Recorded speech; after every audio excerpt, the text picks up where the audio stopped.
जितने हरामखोर थे कुर्बो जवार में प्रधान बन के आ गए अगली कतार में।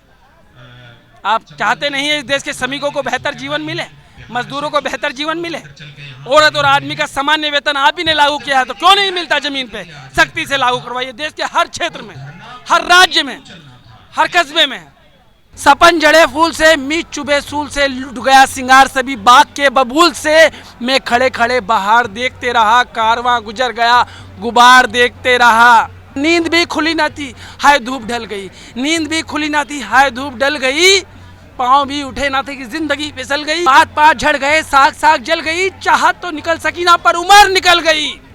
आपने निराश कर दिया इस देश के नौजवान को, आपने निराश कर दिया इस देश के श्रमिक को, मजदूर को, हर वर्ग को। मोदी जी हमें कहते हैं आंदोलन जीवी, और हम संघर्ष की कोख से जन्मे हुए लोग हैं। सत्य है जब विपत्ति जब आती है कायर को दिलाती है, सूरमा नहीं विचलित होते, छन नहीं है एक धीरज करते, विघ्नों को गले लगाते हैं, कांटों पे राह बनाते हैं। इस लड़ाई को लड़ेंगे और जीतेंगे।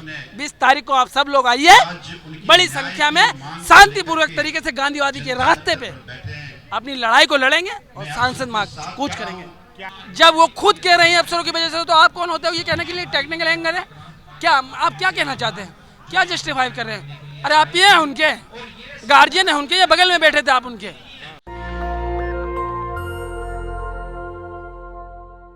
मजदूरों की आवाज़, मजदूरों की शान, इरफान हमारे साथ हैं और ये बहुत वायरल है इस वक्त, देश भर में देखे और सुने जा रहे हैं और मजदूरों का दर्द आवाज़ बनकर ये दुनिया तक पहुंच रहे हैं और सरकार तक भी पहुंचने की कोशिश कर रहे हैं। आज फिर जो है जंतर मंतर पहुंचे इरफान, सबसे पहले बताइए आप जंतर मंतर क्यों आना हुआ? सबसे पहले आपने मुझे अपना मंच दिया। आपके दर्शकों को मेरा जय श्री कृष्णा, सलाम, सत श्री अकाल, जय भीम। मैं मोहम्मद इरफान, मैं दिल्ली के एक स्लम एरिया में रहता हूँ। मेरा आने की लगातार मैं यहाँ आ रहा हूँ, और आने की मुख्य वजह यह है कि सत्ता में संवाद होना चाहिए, अहंकार नहीं होना चाहिए। एक देश का सम्मानित साइंटिस्ट, पर्यावरण एक्टिविस्ट, और ना जाने कैसे कैसे उन्होंने बहुत सारी चीज़ों का निर्माण किया है इस देश के लिए। सोनम सर के बारे में कह रहा हूँ, वो हंगर स्ट्राइक पे हैं, दिन बढ़ते चले जा रहे हैं। एक शारीरिक पीड़ा है जो इंसान को कमज़ोर करते चली जाती है। और मेरा आने का तो मैं अपनी एक वजह होती है कि मैं श्रमिक आबादी में से आता हूँ और मज़दूरों की बात करता हूँ। मैं, आपने कहा बहुत बड़ा नाम, बहुत बड़ा शान, ऐसा कुछ नहीं, एक सामान्य जीवन जीता हूँ। आपने जो ये चीज़ दी है उसके लिए मैं हृदय से आपको जो है, मैं इस लायक तो हूँ नहीं, फिर भी मैं आपका अभिनंदन करता हूँ, स्वागत करता हूँ। मेरा कहने का मतलब क्या है कि एनसीआरबी की रिपोर्ट कहती है, गौर से सुनना, मैं श्रमिक और मजदूरों की बात कर रहा हूँ। भरत तिवारी भी करते थे, उन पे भी आ रहा हूँ। 2024 में 1,70,746 जाने गई खुदकुशी हुई है।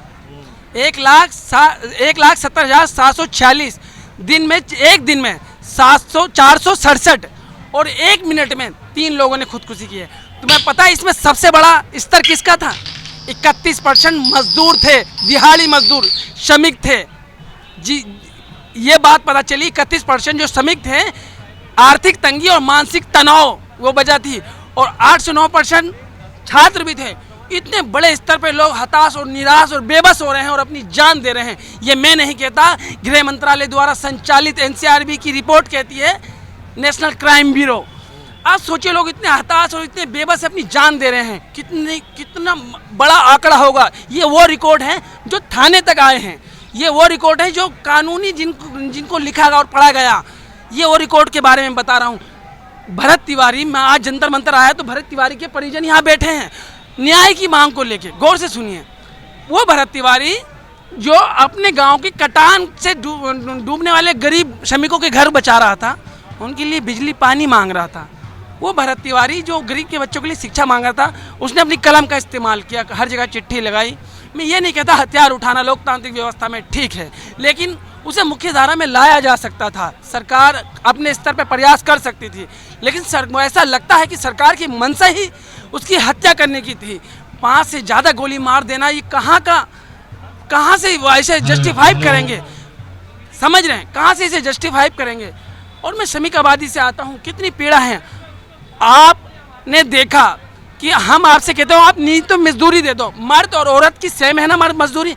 दिल्ली में 6 से 8 हज़ार रुपये आपके ललन टॉप ने कवर किया है मेरे सलम में जाके। देश इसका स्तर यही है, औरत को 6 से 8 हज़ार रुपये, मर्द को 10 से 13 हज़ार रुपये। कैसे आप मजदूर को उसकी वाजिब मेहनत नहीं दे पा रहे हैं। इतने हताश और निराश हो गए। नीरज की एक कविता है, सुनाऊं? जब आदमी हताश और निराश हो जाए तो नीरज कहते हैं, सपन जड़े फूल से मीत चुबे सूल से, लुट गया सिंगार सभी बाग के बबूल से। मैं खड़े खड़े बाहर देखते रहा, कारवां गुजर गया गुबार देखते रहा। कारवां गुजर गया गुबार देखते रहा। नींद भी खुली ना थी, हाय धूप ढल गई। नींद भी खुली ना थी, हाय धूप ढल गई। पाँव भी उठे ना थे कि जिंदगी फिसल गई। पात पात झड़ गए, साग साग जल गई। चाहत तो निकल सकी ना पर उम्र निकल गई। आपने निराश कर दिया इस देश के नौजवान को, आपने निराश कर दिया इस देश के श्रमिक को, मजदूर को, हर वर्ग को।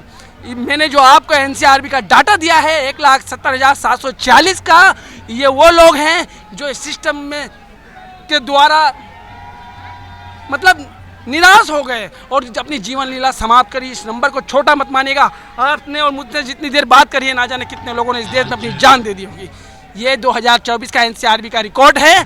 और मेरी बात सुन लीजिए साहब, भरत तिवारी को न्याय मिलना चाहिए। मैं मोहम्मद इरफान ये मांग करता हूं जंतर मंतर से, उनका परिजन बैठा उनके परिवार के बीच में खड़ा होकर, कि भरत तिवारी को न्याय मिलना चाहिए।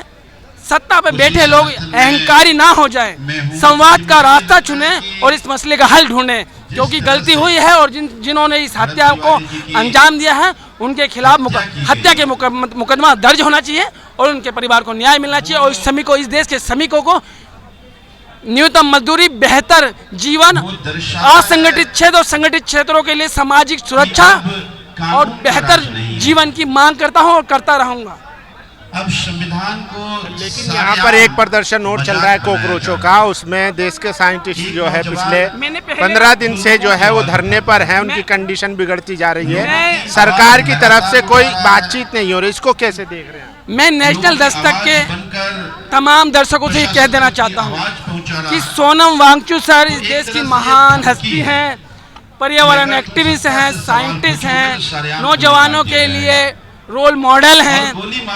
वो शारीरिक पीड़ा में हैं। उनकी मांग है कि इस देश की लाचार शिक्षा व्यवस्था को दुरुस्त किया जाए और सरकार जिम्मेदारी ले और धर्मेंद्र प्रधान इस्तीफा दे। क्या गलत है? गांधीवादी तरीके से वो अपने शरीर को पीड़ा देते हुए इस देश के नौजवानों के भविष्य को बचाने की बात कर रहे हैं। उस लड़ाई का हम हिस्सा हैं और रहेंगे।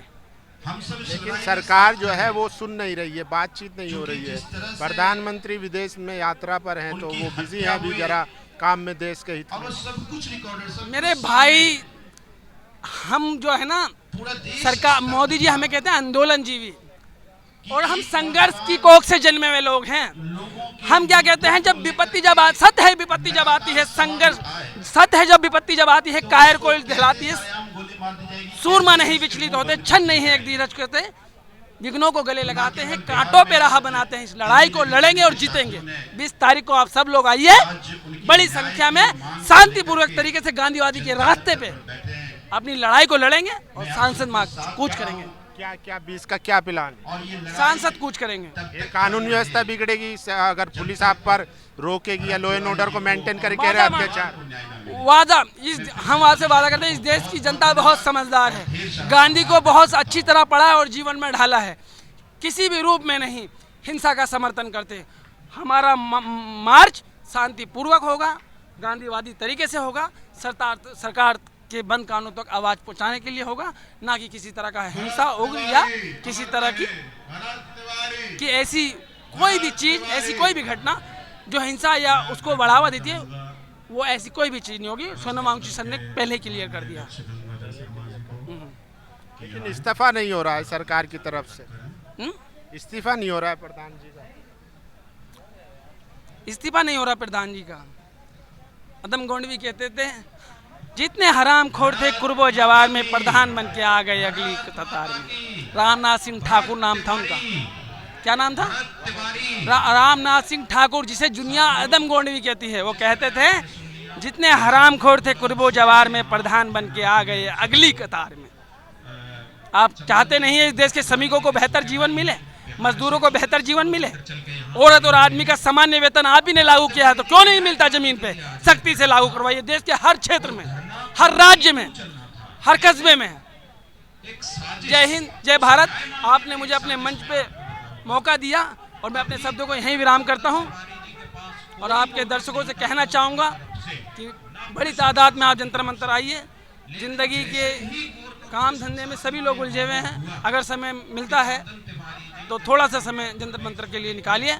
हम तमाम हर उस जिंदा दिन की लड़ाई लड़ रहे हैं और हर उस लड़ाई का हिस्सा हैं जो सिस्टम के सताए हुए हैं या सिस्टम द्वारा प्रताड़ित किए गए हैं या सिस्टम द्वारा शोषण किया गया हो। और हाँ, आज तो कंगना जी भी कह रही थी कि उनकी संसद निधि नहीं मिल रही, सांसद निधि रुक गई है कुछ अफसरों की लापरवाही की वजह से। सोचिए, मेंबर ऑफ पार्लियामेंट कह रही है कि कुछ अफसरों की वजह से मेरी संसद निधि रुक गई है। सोचिए, हम गरीब आदमी को कौन सुनेगा? कैसी व्यवस्था है ये? कल्पना कीजिए, इतने बड़े पत्रकार, इतने बड़े मंच के पत्रकार हैं आप, कल्पना कीजिए भाई। टेक्निकल एरर हो गया होगा, कोई जानबूझ के थोड़ी। वो तो कह रही है अफसरों की वजह से हुआ है, जानबूझकर थोड़ी रोका जाता है। जब वो खुद कह रही हैं अफसरों की वजह से, तो आप कौन होते हो ये कहने के लिए टेक्निकल एंगल है? क्या आप क्या कहना चाहते हैं? क्या जस्टिफाई कर रहे हैं? अरे आप ये हैं उनके गार्जियन हैं उनके, या बगल में बैठे थे आप उनके? अरे वो जब खुद कह रही है ना इस बात को, अरे मान्यवर हो, सांसद हो, एक यार एक एरिया की मेंबर ऑफ पार्लियामेंट बेहतर समझती हैं और आप कह रहे हैं कि टेक्निकल। देखिए, ऐसी बात है ना क्या करो, एक जिम्मेदार पत्रकार हो, अच्छा चैनल है, क्यों ऐसी बात करते हो? हमें आपकी बात पे गुस्सा नहीं आया, हम कभी गुस्सा तो आप हो गए। नहीं, बात यार आपकी गलत थी। क्या गलत है? वो कह रही है ना अधिकारियों की वजह से नहीं आया, तो आप सरकार ने थोड़ी रोका है। यार सरकार थोड़ी ना डायरेक्ट सरकार चलाए, अधिकारी के माध्यम से ही देश चलता है ना।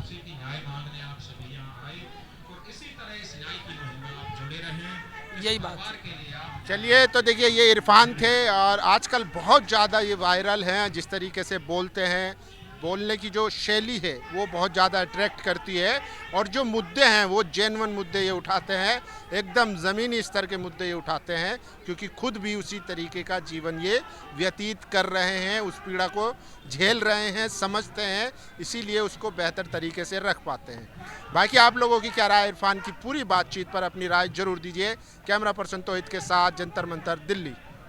नेशनल दस्तक की आपसे गुजारिश है कि अगर इसको बचाना चाहते हैं तो नेशनल दस्तक को सब्सक्राइब करने के लिए रेड कलर के सब्सक्राइब बटन को दबाएं, फिर बेल आइकन की घंटी दबाएं। नेशनल दस्तक को बचाने के लिए बहुत जरूरी है कि हर खबर को शेयर करें, लाइक करें, कमेंट जरूर करें।